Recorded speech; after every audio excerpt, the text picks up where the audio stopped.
Hello, magandang araw po sa inyo, no? So, ito po yung unit natin na ating ginagawa. So, ang problem po nito ay hindi siya ma-operate doon sa kanyang handle, yung reverse saka on, no? So, ito po yung ginagawa natin. Totally ito ay nabili ay second hand. So, wala na pong controls. And then, inalam lang natin sa motor kung ano yung reverse, ano yung forward.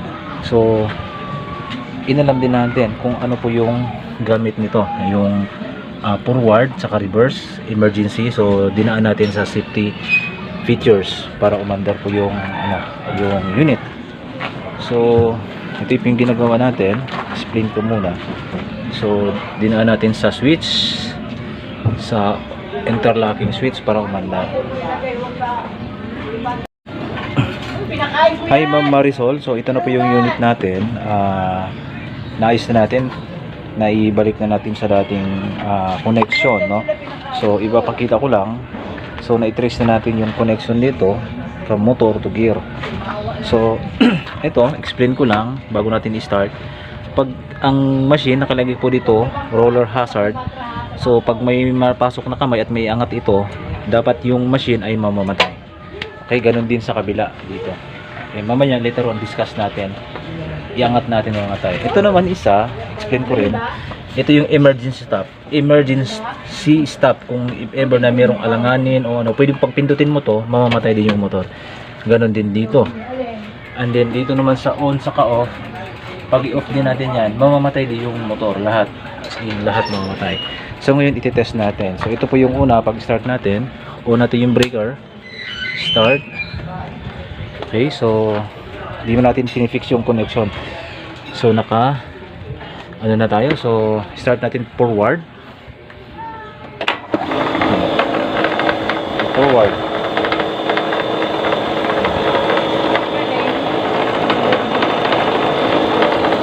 And then i-start naman natin ng backward.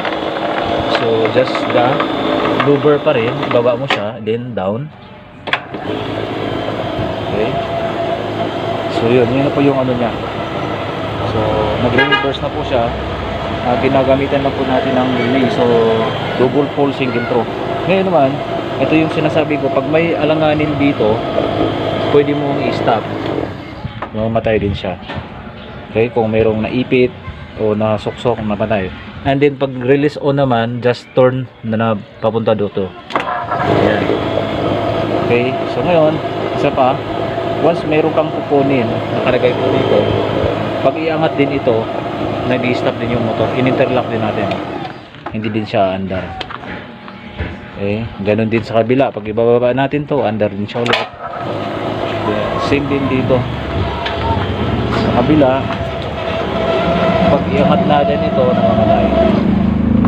Okay, so ganun din, under siya. Meron tayong pinaka main on and off. So pagpatayin natin ito, patay din lahat. So wala nang under sa motor. So ganun po, no? So start natin.